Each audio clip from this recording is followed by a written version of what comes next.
Israel के लगातार हमलों से गाजा पहले से ही सुलग रहा है।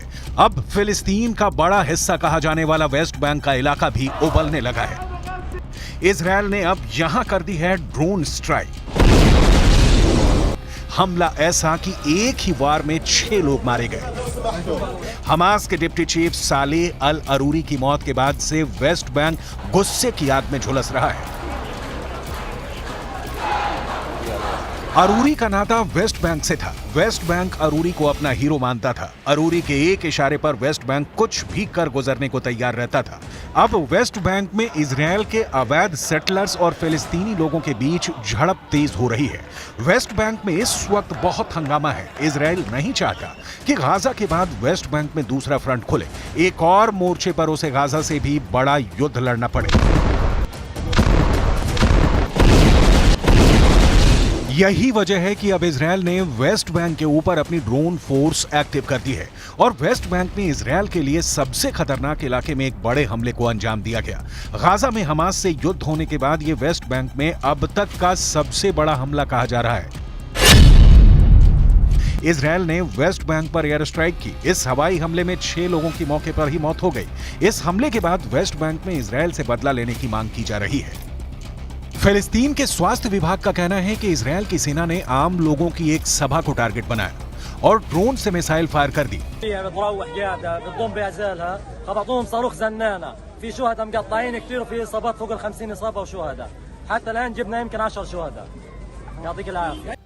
वेस्ट बैंक के लोगों को लगने लगा है कि इजरायल से डील करना है तो हमास की तरह लड़ना है।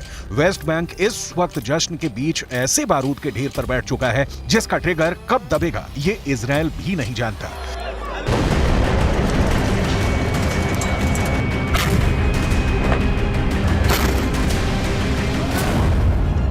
सवाल है कि क्या वेस्ट बैंक के लोग भी हमास के रास्ते पर चल पड़ेंगे?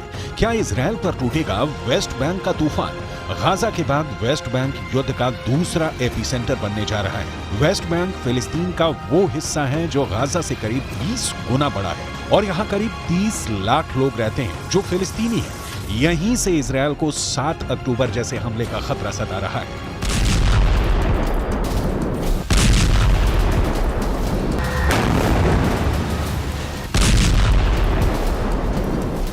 ऐसा इसलिए क्योंकि वेस्ट बैंक के फतह मूवमेंट के नेता समीर अल मशरावी ने बहुत बड़ी बात कह दी है।